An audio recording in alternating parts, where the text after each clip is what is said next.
firing away. Let us know what you want us to talk about. We'll tee some stuff up too. But in case you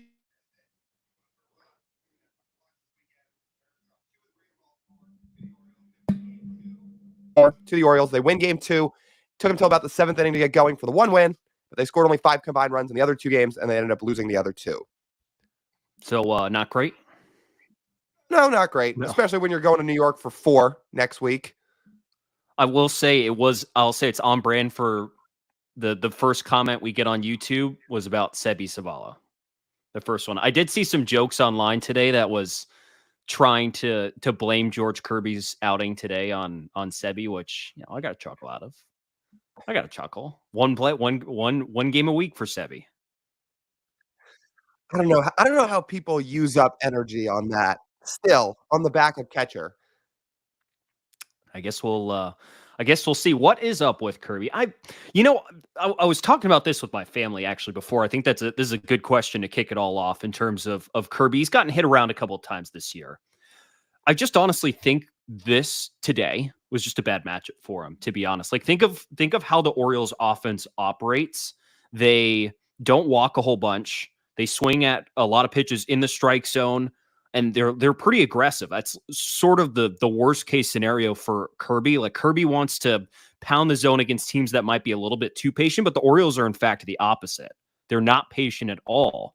And when you give them a bunch of pitches to hit and you're a good hitting team, then things like that are going to happen. I get shout out to Gunnar Henderson. That dude is a stud. He is a bona fide stud.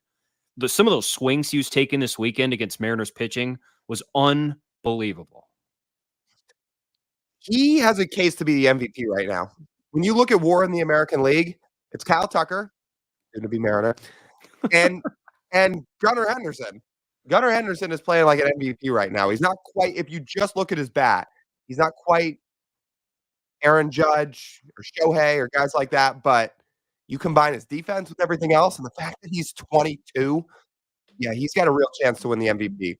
And the way he's playing right now shows for that. Yeah, it wasn't a great matchup for Kirby or Bryce Miller. Those guys are always around the zone, throw a bunch of strikes, and the Orioles jumped on him early in the count.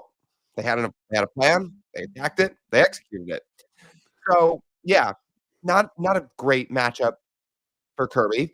And obviously, he didn't start off the year perfect, but he started to put together some much better starts as of late. Didn't have a great start in this one. And I'll give, we can flip it over to the other side of the ball, too. I thought for at least the first 2 nights, shockingly enough, the Mariners didn't strike out a whole bunch the first 2 nights against the Orioles. Against Corbin Burnes today, perhaps a little bit different of a story, and I think the book is still out on this offense, Lyle, against elite pitchers, which, elite pitchers are elite for a reason, but you would hope there would be some pushback against an elite starter working some counts, which they eventually did against Corbin Burnes. It was just too little, too late, and not enough damage, I would say, in the moment. But yet there's still the problem of top tier stuff against, this lineup. So overall, facing one of the American League's best teams this weekend and losing 2 of 3 on the road. Unfortunately, you wish the games were a little bit closer like they were last year, where the Mariners, you remember the series with the Orioles last year, they outscored the Orioles overall during the season, despite losing 4 of the 6 games. They lost a handful of extra innings games. The 2 wins the Mariners had, they blew the Orioles out. But this year, man, the Orioles look better, even without guys like Felix Bautista, because the rotation additions they've made have just made up for that. I was going to say that Corbin Burnes guy helps a little bit. Just a little bit. When you're the Orioles and you have a top 5 offense in baseball and a top 10 rotation in baseball, this is what it gets you. Are the Orioles winning the East right now? No, they're not far off.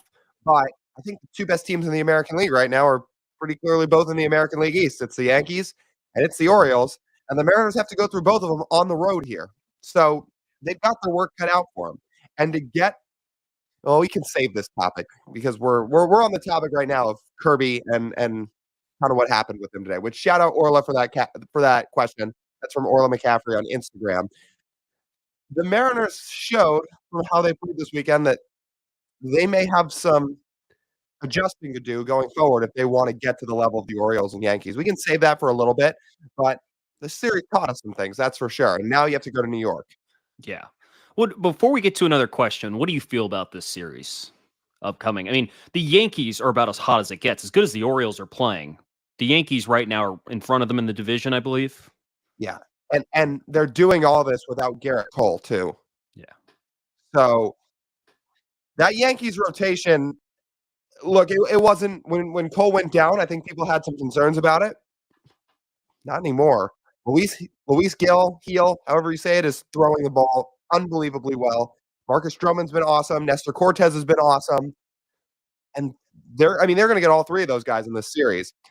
And paired with maybe the two hottest hitters on the planet, this is what happens. The Yankees invested in a winning roster this past offseason. They went and got a guy like Juan Soto. It's paying off. So paired with how hot they are right now, with Aaron Judge now basically hotter than the sun, it is going to be a tough series. If they split, it's I don't want to say a miracle, but you've got to walk away satisfied with that if they somehow split this series. Yeah. I think the question we're asking right now is what is more this series, Mariners wins or Aaron Judge home runs? You hope Mariners wins is more because Judge, who got off to a slow start, he's on a heater now, an ultimate heater. And when he's on a heater, man, they might have just the two flat out best hitters in baseball, and that is really, really hard to navigate this year. Here's a question from Aiden G03 on Instagram. Should Jerry be more aggressive with cutting losses this year compared to last year? Now, I'll ask Aiden to respond here in the Instagram chat. Do you have a quote unquote loss in mind? Because in theory, yes, he could be, but it depends who you are referencing the quote unquote losses cut. Here's an idea though. If it was like Mitch Garver, due to the salary alone, I don't think so. Because even if Mitch Garver has played poorly this season, A, he's got a track record of hitting, and B, the price tag, what they just paid for him in free agency, is too much to just eat and not use. As a team that's already shown that they're not willing to really push the ball when it comes to spending payroll. Yeah. Yeah, let's see what he says. I'll be interested to see who. Oh, he says. Oh, Polanco. I don't think they're doing that. Yeah. So, and Polanco's situation is a little bit more interesting. It's a mutual option after this year, or player. Do you remember exactly what? Let's check. I thought it was just another year under contract, or is it something different? Well, you looked at like Polanco. I have a hard time seeing that. I really have a hard time seeing that. Even he would need to be like otherworldly atrocious for them to have that thought. Especially like they didn't give up an absurd amount for Jorge Polanco, but I think they view him very highly. They traded for him for a reason. So it's not like the Abe Toro trade, which, Abe Toro gets a lot of run on this podcast for good reason, but that was a scenario where you could more cut bait on a player because Abe was making league minimum, and at that point you don't really lose too much by letting him go. I think Jorge Polanco is a completely different scenario because then I propose the question to you of who's playing second base full time now. Like which full-time player is playing second base? Let's run through some examples right now, right? So Dylan Moore's had a really good month right now. He's been really good for about a month. But like Lyle, as the biggest Demo fan on this stream right now, if Demo were to start playing every day, would his production stay up? Probably not. He's best suited as a utility player who plays a lot against lefties. Right. And then who are some other options? So Josh Rojas has played full-time this week due to Jorge Polanco's injuries, and he's 2 for 24 with a 30% strikeout rate. And, having him play every single day against both lefties and righties has been troublesome in a small sample size for Josh Rojas this year. So that's your other option. And then Luis Arias, who Aiden mentioned in this, already seems like someone Aiden doesn't want to play every single day. So those are right now your major league second base options. And then you could, dip down into the minors. But then at that point, are you getting better production than what you're getting right now? So Jorge Polanco has a $12 million club option after this year. I would assume the Mariners are going to pick that up because if you don't, you either have to go find somebody else in free agency or you have to put Cole Young on the roster to start the year. And that is not fair pressure on Cole Young to come into 2025 and essentially ask him to not save the roster, but immediately be the guy that people are expecting him to be, which for a guy that would be a 21-year-old rookie at that point, I don't know if that's really fair. I would have a hard time believing Jorge Polanco's not here this year. He's way too good a hitter to not figure this out. Not just this year, but next year too. This isn't Colton Wong. This isn't Adam Frazier. This is different. Everybody talked about it at the trade, right? At the time of the trade, we talked about it. Jorge Polanco had been one of the 5 best offensive second basemen over the last handful of years before he was traded over here. He's just too good to not figure this out. This is such a step above guys like Wong and Frazier. And people thought Colton Wong would be good too, and he should have been. But we're talking a massive step above that as in terms to who Jorge Polanco is. As TJ said in the offseason, Polanco can be the best bat on the roster, not named Julio, when he's hitting at his best. He's just not hitting at his best right now. And Aiden threw out a couple other names in the chat too.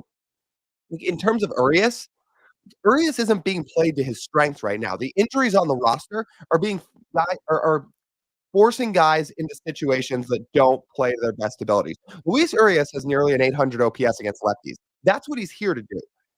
But with all the injuries and having to shuffle guys around and Polanco not going on the IL because they want to avoid that with this whole hamstring thing, they're down a guy on their bench. And as a result, Urias has to play more. He's playing more against righties. He doesn't hit well against righties, and that's showing. But when Urias is just doing what he's supposed to be doing, which is playing against lefties, he's doing exactly what he's supposed to do.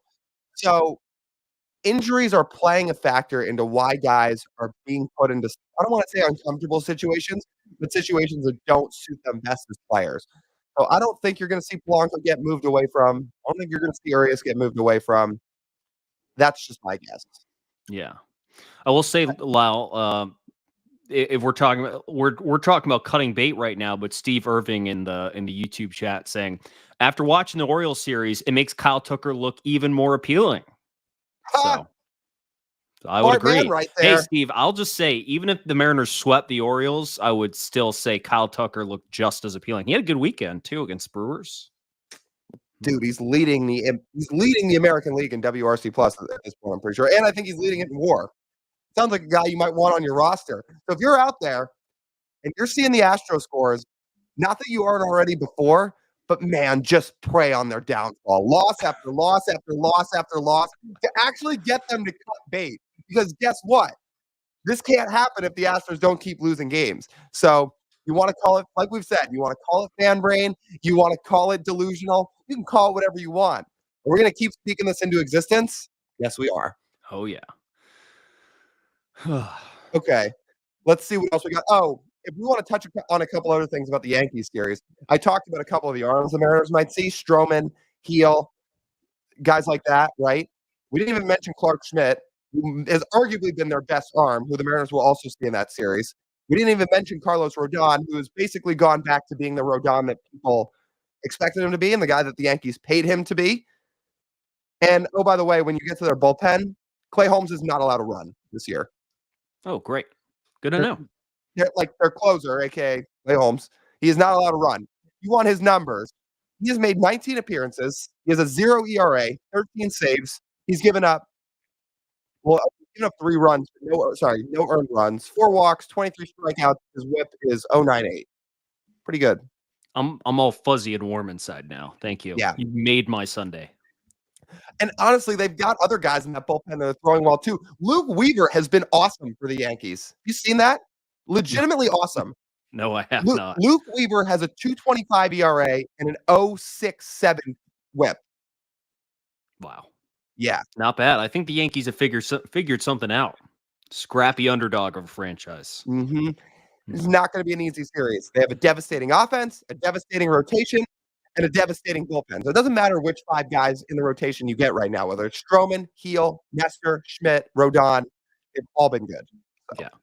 Lyle, go pick out another question. And while you do, I'll just remind everyone watching on Instagram, welcome on YouTube as well. Marine Layer Podcast Sunday Night Live. We go live at 7 o'clock Pacific every single Sunday night. If you're watching on Instagram, you're not subbed to the YouTube, go head over to our YouTube page at Marine Layer Podcast on YouTube. Hit subscribe, turn the notification bells on. If you're on YouTube and you're not following us on Instagram, go head over to Instagram, go head over to all of our socials at Marine Layer Pod, and go give us a follow, give a like, leave us a comment on video. It means a whole lot. And if you're in the YouTube chat and you really want us to answer a question, feel free to use a super chat or a sticker as well. We'd really appreciate it. And always love having you guys here on Sunday nights. Yeah, it's great. Nice plug, dog. Let's see what else we've got. Somebody mentioned, remember when the Yankees had Miller and Betances and Aroldis Chapman, and they were basically throwing 7-inning games? Yeah, that was not fun for anybody, except the Yankees. Yeah. Let's see what else we've got. Yeah, that question was from Gmo_44 on Instagram. He also said Tucker was 0 for 3 today, switched shoes, and then hit 2 homers.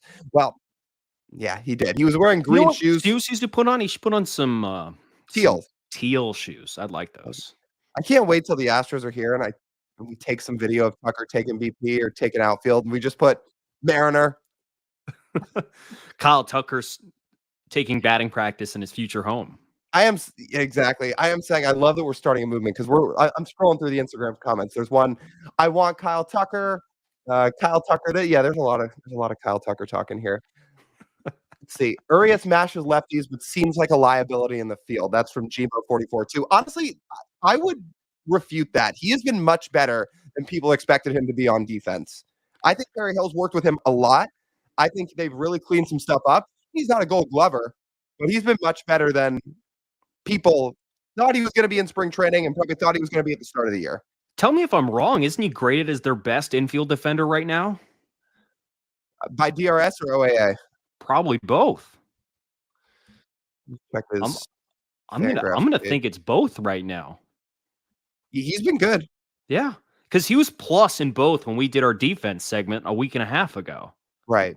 And I can't imagine Demo at short, who's playing a tougher position, is going to beat him. I know Polanco has graded out slightly below average at second. Ty France has graded out poorly at first. Like, outside Cal.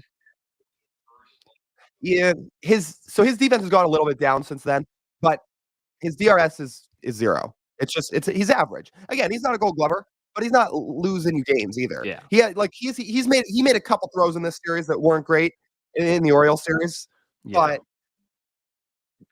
Luis Urias' defense is not the reason the Mariners lost 2 of 3 to the Orioles. Let's put it like that. Urias is not a Gold Glover, but he's perfectly fine. So I'll put it like that. So here's a question on YouTube from Army Chow Mein. Thanks for the question. So it's about a future eventual big leaguer coming from the MPB, but it's not Murakami, the third baseman. That's his name, right? Munetaka Murakami. Yeah, Murakami. another guy. Cool. Another guy I love to talk about. However, yeah. So the Mariners are going to sign him next year, but after he actually eventually signs with the Dodgers. Well, he doesn't come here. He doesn't come to the States until after 25. It's not after okay. So 2 years. Roki Sasaki is thinking of signing with the Dodgers next year. That's the different one. But I'm going to try and pronounce this correctly. Chusei Manami in the NPB, best outfielder arm, and since Ichiro mashes over there, even with the dead ball, keep an eye out for him. He's probably on Samurai Japan in 2026 and 2029. As their 4 or 5 hitter eligible in 2026. Somebody sent us a question about him the other day. It might have been this same commenter. It might have been from Army Chow Mein. I looked into him a little bit. Sounds like he has a good glove. He's not exactly lighting the world on fire with his bat. He's 24 years old right now. He's putting up a 770 OPS in Japan. Maybe his glove is his best tool, but if you really want to look at him like a Munetaka Murakami, I think in the next couple of years he's really going to have to uptick what he does with the bat for people to give him that time.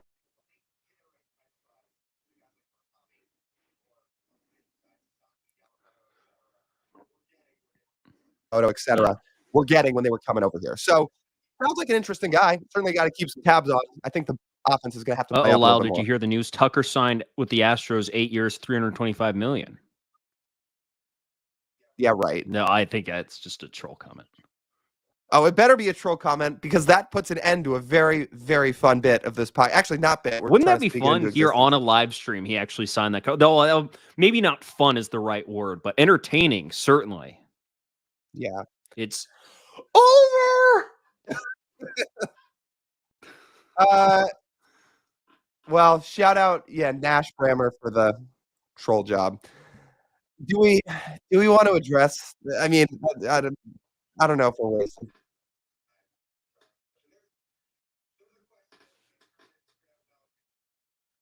In here on Instagram about sending Julio to AAA. Let's guys, that's not gonna happen. It's First of all, he's it's making not. too much money. Julio's actually So and he's actually swung the bat. Like his WRC plus in May entering today was 160.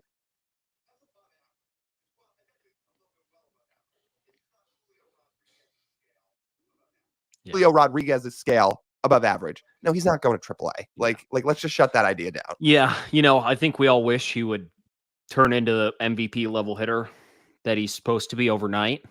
But but there are if you go back and listen to Friday's episode, if you haven't already, we really recommend you go do that. It's here on YouTube. Also find it wherever you get your podcasts, Apple, Spotify, Amazon, wherever you want to go find your podcasts. We detailed it, I'd say pretty in depth, over multiple critical areas of Julio's game. He has made noticeable improvements this month. I will say he did look. He had a hit today, a couple hits actually. I think. Yeah, he went hard. The first strikeout against Corbin Burns kind of stuck in my brain a little bit, but he actually overall this month has been much better, as Lyle said, like 16% better than the league average hitter this month, which is good. It's not where Julio expects to be. He's supposed to be 40 to 50 to 60% better than the league average hitter in any given month of the year, but he's working towards it. So they're not there is nothing the Mariners will do to fix Julio Rodriguez outside of obviously early work and stuff like that in the game, besides him being in the lineup every single night. Because otherwise, what does he gain by going to AAA? Going down there, putting up a 1,200 OPS and then coming back? What does that solve? Yeah, I think we're probably already spending too much time on this question already. I know people have questions, but I really encourage people, get this idea out of your head. That it's not happening. Mariners would essentially never do that. Julio would literally be having to hit I don't know, 040 for that to happen. It's just not going to happen, guys.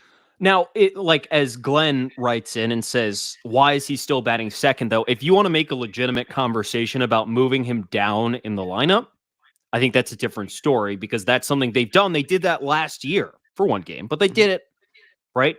In the early in the season last year, he was scuffling, hitting out of the leadout spot, hitting out of the 2 spot, and they moved him down to 6 for one game.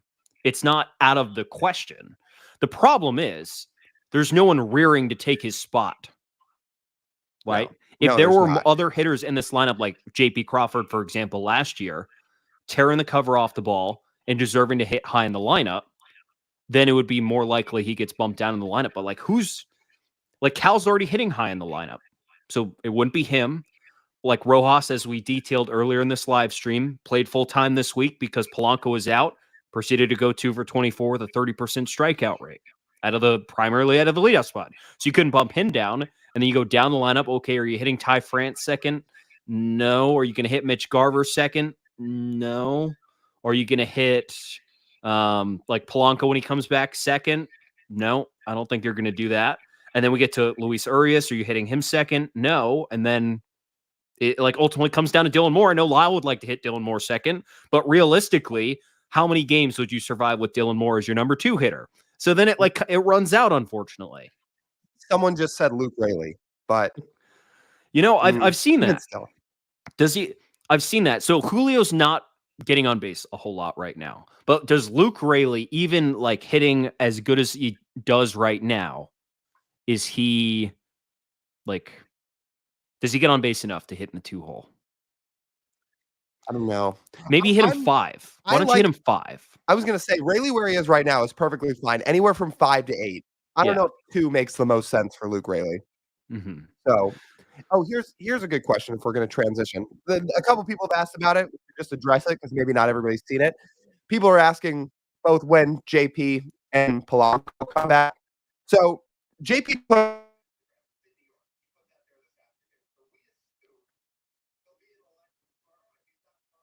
he'll be in the lineup tomorrow, and if he's not tomorrow, it should be pretty shortly after that. So he is quite literally on the verge of returning. He is in New York. He's going to be with the team. I would assume he's going to play tomorrow.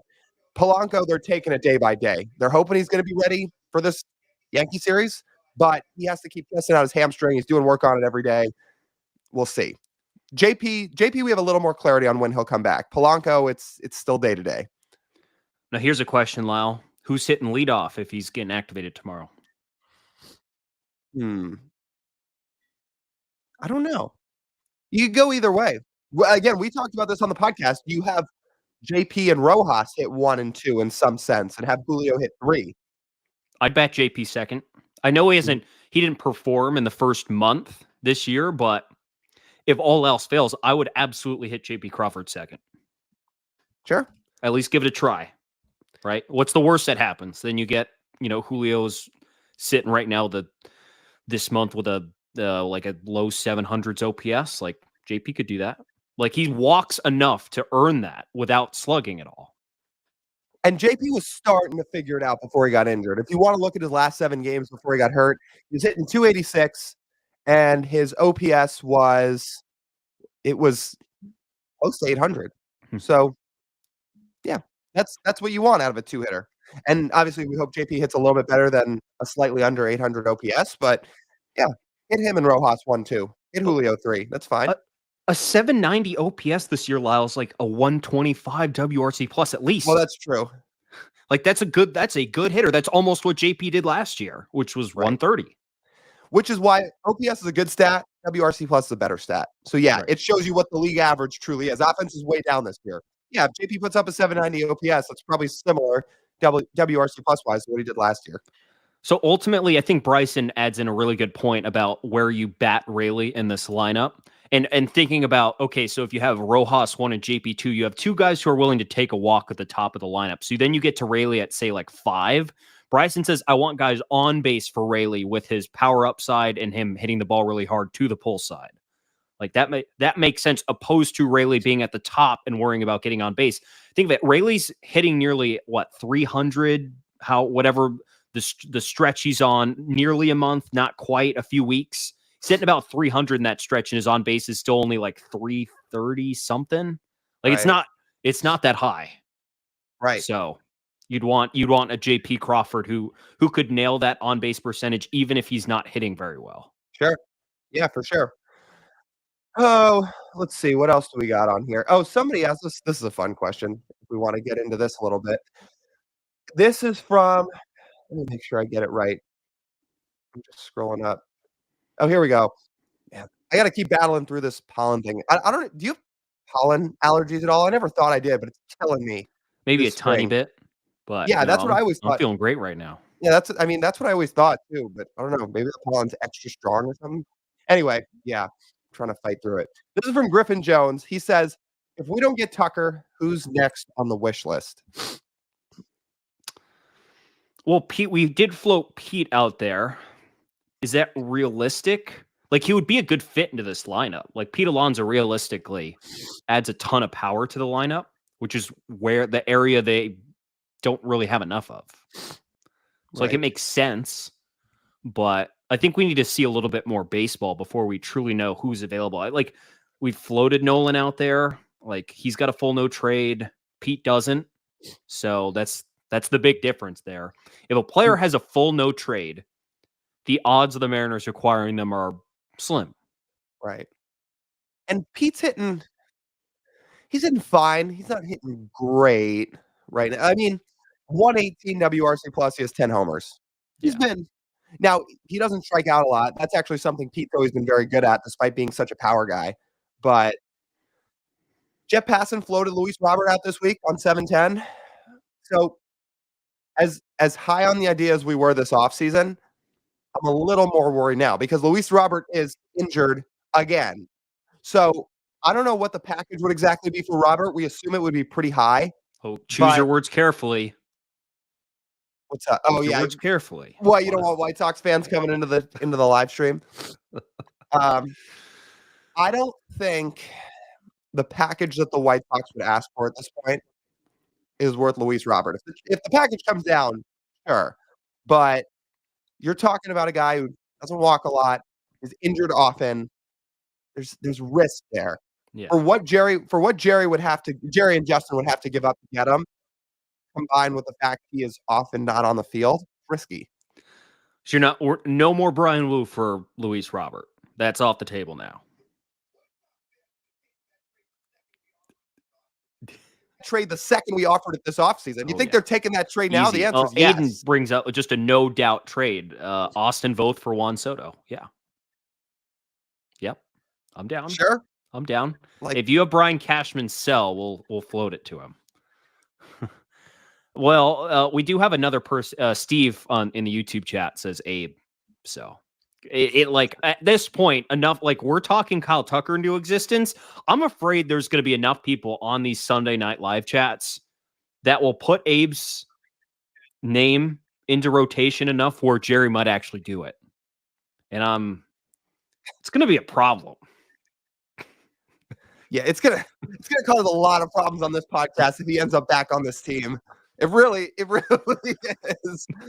Oh God! I guess this is why you don't declare someone a mortal enemy without ever meeting them. Well, you've kind of dug your own grave on that. Yeah, there's if it happens, I'll take my licks for it. Somebody's asking to put Mitch Garver in the field. I don't know why you'd want to do that. That's how he always got injured in the past. Where at first base and catching? Doesn't really say, but Tyler Hansen on YouTube says full-time DH is great, but it seems like everyone who DHs hits worse rather than they play the field and hit. I don't know about all that. Yeah, like DH, it's interesting with DH. Like, they do have to spend a lot of time thinking about hitting, but I don't know what putting Mitch Garver in the field solves for you. Ryan Divish noted this when we interviewed him a week and a half ago, that episode that came out. He noted this already isn't like the most athletic Mariners team in the world. You can tell on defense. You can tell on offense when they're running the bases. So, like, putting Mitch Garver out there, like a former catcher, well, I guess you can technically say he's currently still a catcher, though he doesn't catch for the Mariners. Putting him out there in the field, like, just makes the problem worse. And doesn't make your defense any better. Mitch Garver, I don't think has taken many balls in the infield this year. When I've been there, I haven't seen it. He's taken a few reps at first base. Define a few. Pre-game reps. I don't know what to tell you on that. He's been out there from time to time, and it's not daily, but yeah.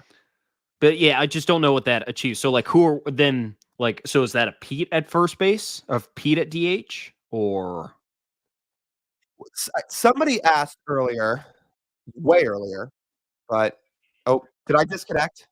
Uh-oh. I think we lost Lyle. I might have to rejoin here on Instagram. Am I back on? No? Lost Lyle. Let's get Lyle back in here. Come on back in, Lyle. There we go. Lost him on Instagram. There we go. Okay. Anyway, back. Somebody asked earlier about, they said Tyler. Now I'm assuming that means Tyler Locklear, who just continues to crush the ball in Double-A. Maybe that's another factor. If you have Garver try and play the field, there's a Locklear call-up? I don't know. I don't think Mitch Garver playing the field solves a lot. I think he is best suited to just be hitting because that's how he can stay healthy.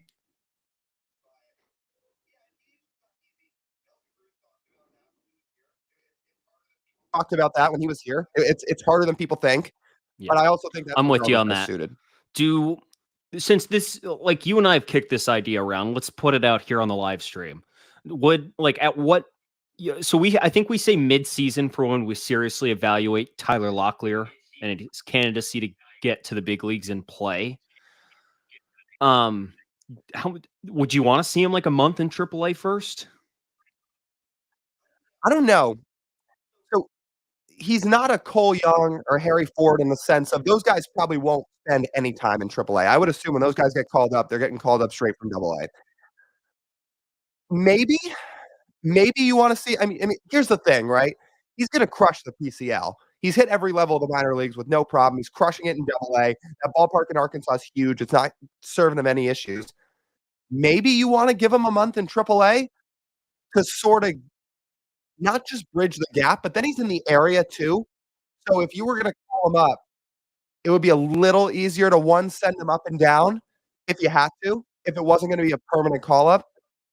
And if you just want to see him a level up or an actual big league call up. Maybe a guy like that could use a few weeks in AAA, college bat, just play one more level. It's not like,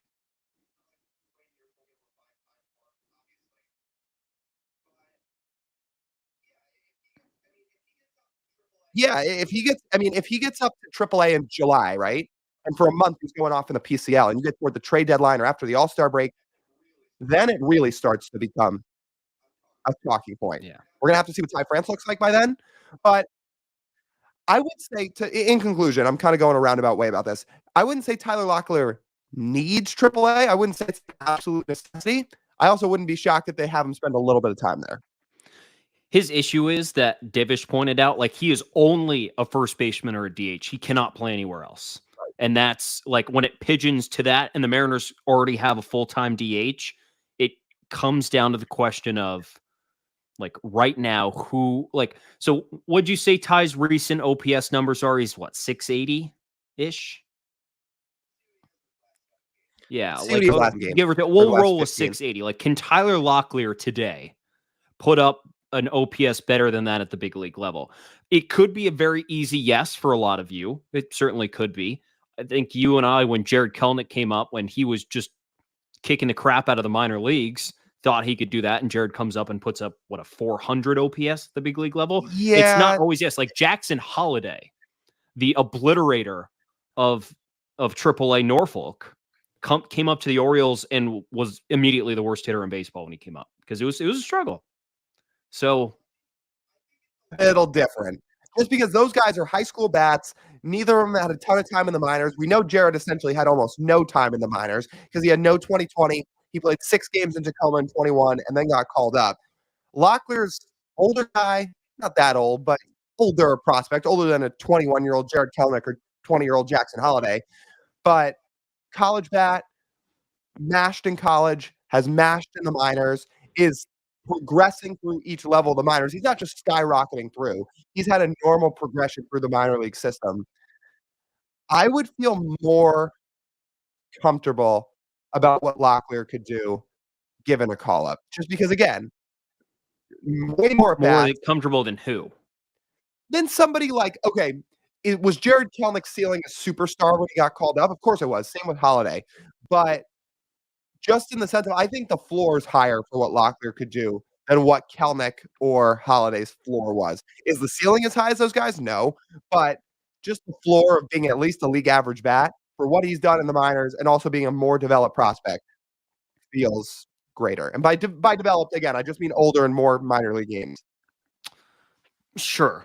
Yeah. Okay. Like that. Like that's fair. I think he has no choice but his floor to be higher because he doesn't offer anything anywhere else on the field besides with his bat. Like the bat floor almost Right. does not have a choice, and that's where I think you could sell it that he should spend some time in AAA just in case. There's no, like, right now there's no harm in sending him to AAA. For example, Ryan Bliss dominated AA, much like Locklear's doing right now. He was destroying AA last year. Comes up to AAA and he's had his lumps in AAA.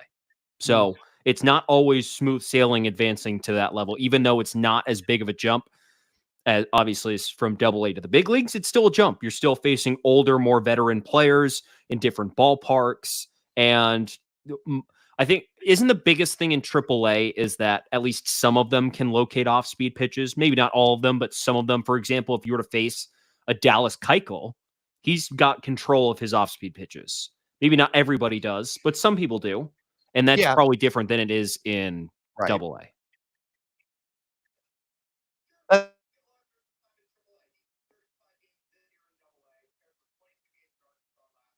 I paired with 22 games in Arkansas last year. That makes it what?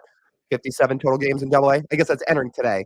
And this year, Locklear's hitting entering Sunday, 299, 961 OPS in AA Arkansas. That's pretty good. He has 7 home runs too. So sure, if we get a month from now, it's mid-June, it's July 1st, he's still doing this in AA. Sure, give him a month in AAA. See what he does. See how he adjusts.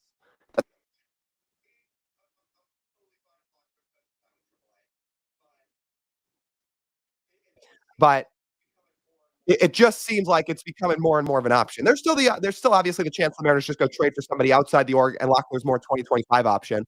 But he just seems to be really forcing the issue these days. Again, we're talking about a guy with a 960 OPS in Double A right now.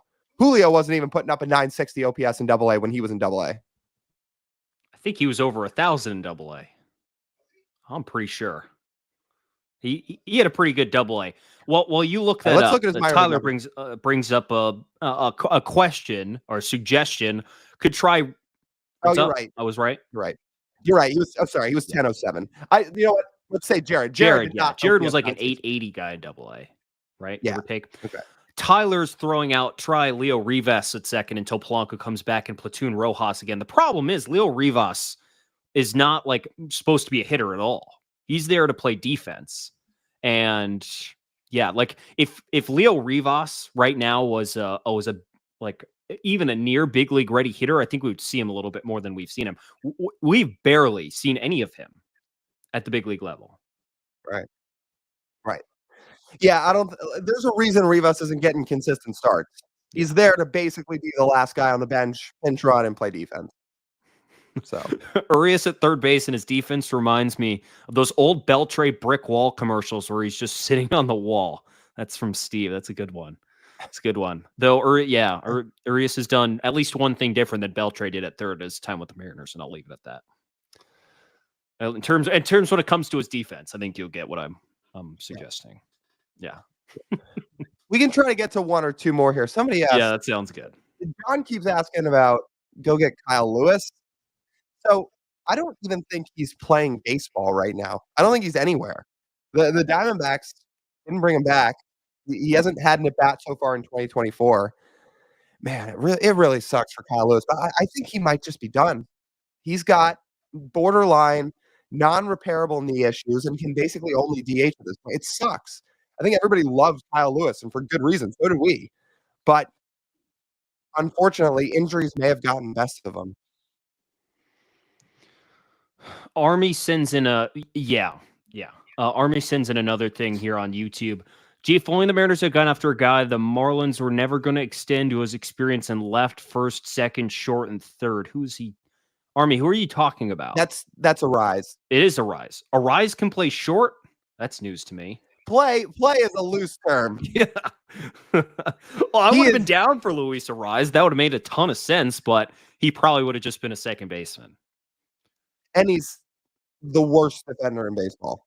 Right. Yeah. Well, I mean, he's probably at this point a first baseman, but even with that, his bat is not a first base bat. Since he's a singles hitter. Right. His ceiling, even if he hits 340, is like an 800 OPS. Right. Yeah, it's true. One final thing from Steve. Santos update. Just thought of that. So Gregory Santos, as far as we know, is now scheduled to come back in July. He's traveling with the team so they can monitor his rehab a little bit closer. But July right now is the target date for him. He's throwing from somewhere from 60 to 90 feet right now on flat ground.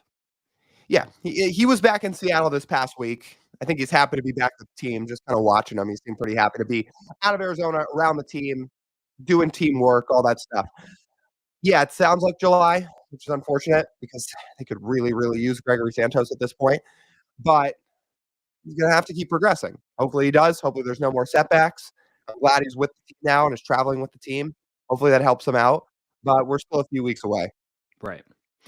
So we'll see. We hope the Mariners at some point are going to need to go add a bullpen arm, and it might be sooner rather than later. And I think some of this Orioles series showed especially playing from behind while still trying to keep it close and staying away from the peak leverage arms. They struggle to keep it within distance due to their bullpen depth. So they're going to have to. It's a necessity now. And they cannot afford to run either Gabe or Munoz into the ground. They just can't do it. Those guys have now become way too important in what's an already thin bullpen. And they're going to have to offset that a little bit somehow. How do you do that? Yeah, you're going to have to find some leverage arms. And we threw out some names on Friday's podcast, Wednesday's podcast. Sorry, it was Wednesdays. We just did it recently. So if you want to hear us throw out some names of potential arms we talked about, Go listen. Like the Spark Notes version, without us getting into more detail about it.